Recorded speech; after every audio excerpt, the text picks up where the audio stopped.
I've had my hands on a wide variety of phones over the years. I've even reached that point now where I come across older devices out in the world and have to ponder to myself why it looks familiar before realizing, oh, I used that phone before. However, there are some phone designs that you'll never forget.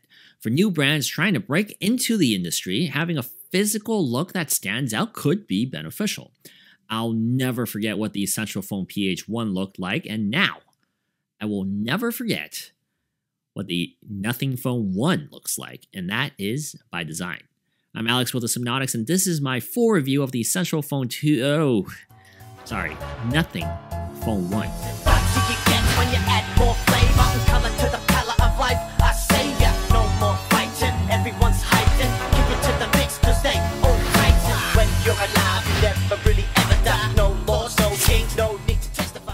Without a doubt, the uniqueness of Nothing's first phone falls upon that LED strip on the rear of the phone that is shaped in the form of the company's logo. For a young company with no prior exposure to any audience, it's a subtle and smart way to train people to associate an image with a product line. That being said, most general people don't even know what the Nothing logo looks like and won't recognize this correlation in the first place. It's a unique symbol that isn't too compact nor has any relatable form for people to associate it with, like say an apple or a leaf. Still, the light show is remarkably eye-catching, as I do find phones with exposure into the insides to be appealing to the eye. Even if you remove the light factor, the Phone 1 has a classy business professional appearance that I wager can lay on any conference table and it will look cool. It won't look out of place. If I'm being honest, the lights are a glorified notification LED. In fact, its only real functionality purpose is to tell users when they have an incoming call or a notification. This also means that for the user to see this nifty trick, the phone will have to be placed down on your table, face down. There's some software integration that Nothing has incorporated to utilize this, like keeping the notification volume silent when you put the phone face down. The phone will only flash the lights as a way to inform its owner of incoming information. After so much time with the phone in my pocket, I eventually just forgot about the LED lights. That's my true everyday driver user assessment of these lights. It's as gimmicky as it can get, and it doesn't really offer anything to the user. And in fact, you don't even look at that part of the phone 90% of the time, as your eyes are locked in on the front of the screen for content viewing. It's cool, but ultimately unnecessary. I guess it does get the point across that this is a unique brand that's not afraid to be different, though, so it is what it is. Flipping the phone around, the display is quite pleasant to look at. Nothing put in a 6.55-inch 1080 by 2400p OLED display that hits 402 ppi. With 20 by 9 aspect ratio and 120 Hz refresh rate, this display is pretty comparable to competitors on the market right now. It's a sharp screen with slightly muted colors, but contains a pretty solid palette of color range that isn't too overly saturated. The viewing angles are solid from every direction, and the phone does provide a great viewing experience. It isn't special by any means, but it is a terrific display for a mid-ranger. They've also utilized that display with an in-display fingerprint scanner. I'm not a huge fan of these types of sensors, but it does the job well enough for me. It's not too fast to recognize your thumb, but it seems accurate enough, as I have not been locked out, nor has it unlocked my phone without the correct fingerprint. All of this is also getting power from a 4500 milliamp battery. I've really hammered a lot of tasks for the Nothing phone to handle, and for the most part, it's been terrific battery life. It's reasonable to expect 46 hours of screen on time playing games here. It'll easily last all day from normal usage. I would put this as one of the better performing mid-range phones, and I was kind of surprised about that. Unlike the Google Pixel 6a, which decided to use an older Corning Gorilla Glass 3 screen, Nothing doesn't skimp out here, as they opted for the current product with the Gorilla Glass 5. What they did scale back on is with the processor. Instead of throwing that first phone into the grueling flagship gauntlet, this new company wisely targeted that mid-range segment by using a Qualcomm Snapdragon 778G Plus 5G chip. While this processor won't set any like Antutu scoreboards on fire, it is a rather well-performing processor based on my day-to-day tasks. 8GB of RAM and 128GB of storage support the performance of this company's Android skin called Nothing OS 1.1.4. Basically, all the apps and games I ran opened in a timely manner, and it functioned as well as I liked this platform to handle it. It's a good performing phone for a mid-tier. The skin over Android 12 is rather stock-like, with additional settings and slightly modified menus. The ebb and flow of the Nothing skin is fine from a user experience standpoint, but I did run into various bugs that I haven't really encountered on Android in a couple years. I've had a few lockup situations where the phone completely crashed and burned to the point where I was locked out of any controls for like 5 minutes. I had to perform a forced hard reset to finally be able to reboot the system.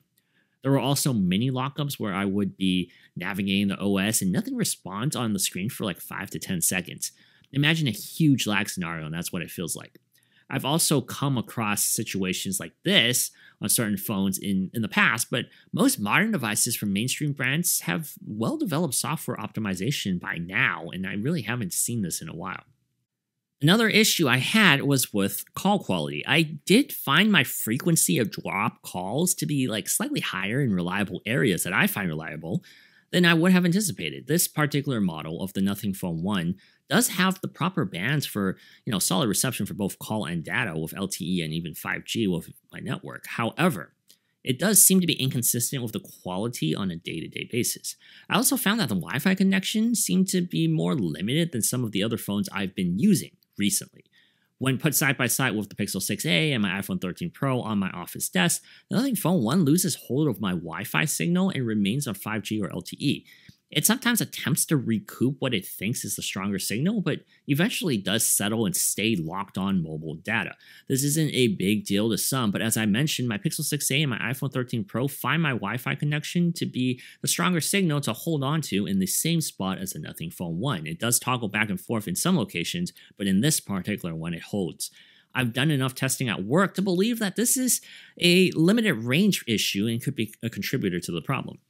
I do realize that this isn't a release that quantifies compatibility for a US operator, but on paper, this global phone should work with my network like what I've been testing with Xiaomi and Realme phones, who would do the same with the same bands. With that in mind, I don't really hold this as a negative for the phone in this review, but it is something for US buyers to note if they are interested in purchasing it. The biggest roadblock keeping the Nothing Phone 1 from being a viable everyday carry are the lackluster photo taking capabilities. I say this in regards to the whole process of photo taking, including the use of the app, the camera app, which is atrociously slow to launch open. I've missed quite a few opportunities at quick snaps of moments waiting for the camera app to load. It doesn't always open slowly, but the amount of the camera app crashes I come across were, I would say, is enough to make me comment about this in this review. Camera crashes still happen on any phone, but they happen a bit too frequently along with the slow load times on the phone 1. When you combine the laggy camera app with the subpar results from the dual 50 megapixel sensors, it is a disappointing aspect to this phone that simply needed to just be average to be fine. I didn't come into my phone review period of the phone 1 expecting a top tier camera performance, but I think it is fair to ask for a little bit better than what I saw. For starters, the clarity of the image leaves a bit to be desired. The Nothing Phone 1 struggles to define the focal points of what it should be targeting. This leaves parts of an image that should have been the focal subject blurry. I've realized recently just how much we take for granted AI advancement in mobile photography. Every time Google or Apple drops a quote about how much improvement their AI system is for this year's phone, many of us rush over it as just, it isn't a sexy hardware bump or anything. Using this phone right after the Pixel 6a really hampers some of these things down, like both optimal and low light scenarios present issues for these cameras.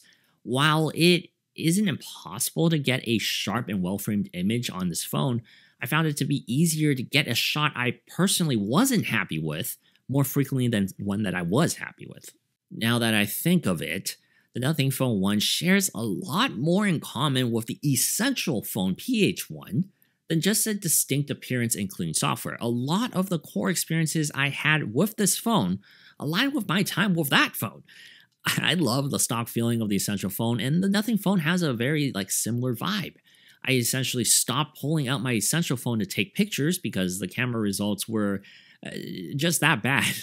While the Nothing phone isn't quite at that level of dreadfulness, once again, I have similar feelings towards this camera. Both of these phones are also devices that random people will constantly ask you what it is and have no idea about the company when you tell them about it. I see a lot of the Essential Phone PH1 in the Nothing Phone 1, and I know for certain that the enthusiasts who enjoyed using that phone will want to get their hands on this unique device. I know I was one of them. Hopefully, Nothing, the company, doesn't share the same fate as Andy Rubin's brand, which they acquired the rights to last year. So that's why all the similarities are similar. The tech world does need innovation in mass consumer products that dare to be bold. This is a good first product that has its share of fixable issues. It deserves to see a second iteration, just like the Essential phone did. The second generation is where I really believe we'll be able to get a feel for what this wacky mix of OnePlus and Essential can truly be. You know what I like? Likes. You know what I don't like? A non-subscriber. So please subscribe and stay tuned for more.